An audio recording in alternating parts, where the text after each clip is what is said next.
नमस्कार दोस्तों, welcome to the Rahul roundup. आज बात कर रहे हैं एक ऐसे मुद्दे की जिस पर पूरी दुनिया की नजर टिकी हुई है। जी हाँ, यूएस और ईरान की जंग।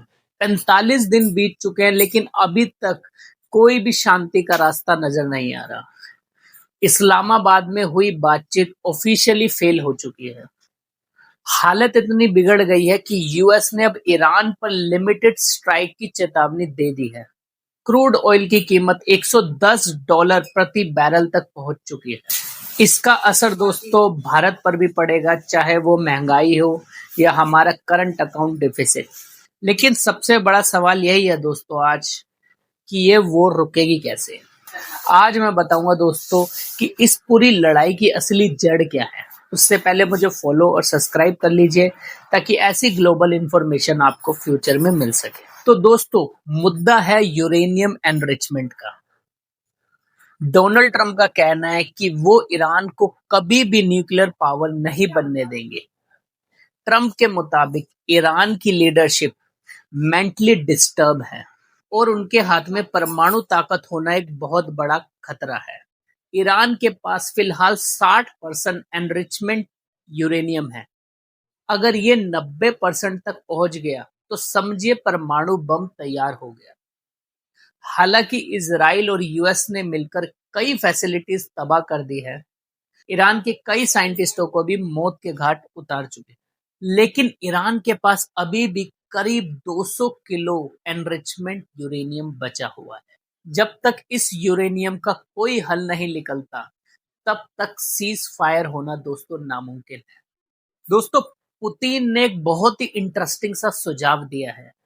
उन्होंने ट्रंप और इजरायली लीडरशिप से बात की और कहा कि ये सारा एनरिच्ड यूरेनियम आप एशिया में रखवा दो।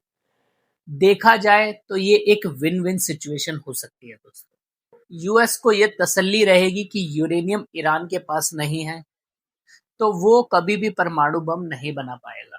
वही ईरान अपनी जनता को यह कह पाएगा कि हमने यूरेनियम सरेंडर नहीं किया है, बल्कि अपने दोस्त एशिया के पास सुरक्षित रखा है। पुतिन को लगता है दोस्तों कि ये एक एमिकेबल सॉल्यूशन है जिससे दोनों देशों की जिद पूरी हो जाएगी। लेकिन क्या ये दोस्तों इतना आसान है? बिल्कुल नहीं। सबसे बड़ी दिक्कत है ट्रस्ट फैक्टर। अब दोस्तों, अमेरिका में यूक्रेन वॉर की वजह से रशिया के खिलाफ पहले ही बहुत गुस्सा है। अमेरिका जनता कभी भी ये स्वीकार नहीं करेगी कि उनके प्रेसिडेंट रशिया पर भरोसा करें। अब दोस्तों, मीडिया की एक रिपोर्ट के मुताबिक रशिया ईरान को कैस्पियन सागर के जरिए हथियार सप्लाई कर रहा है। ऐसे में ट्रंप अगर पुतिन का ऑफर मानते हैं तो उन्हें घर पर ही उनकी भारी आलोचना हो जाएगी। जियोपॉलिटिक्स में जब तक आप अपने डोमेस्टिक ऑडियंस को संतुष्ट नहीं कर सकते, यानी अपनी खुद की जनता को संतुष्ट नहीं कर सकते, तो आप पर कोई भी बड़ा फैसला नहीं ले सकते। इसीलिए दोस्तों, पुतिन का ऑफर अच्छा तो है, लेकिन अच्छा होने के बावजूद भी जमीन पर उतारना बहुत मुश्किल दिख रहा है। आपको क्या लगता है कि अमेरिका, इजराइल और ईरान को रशिया का दिया गया सुझाव पर काम करना चाहिए या नहीं?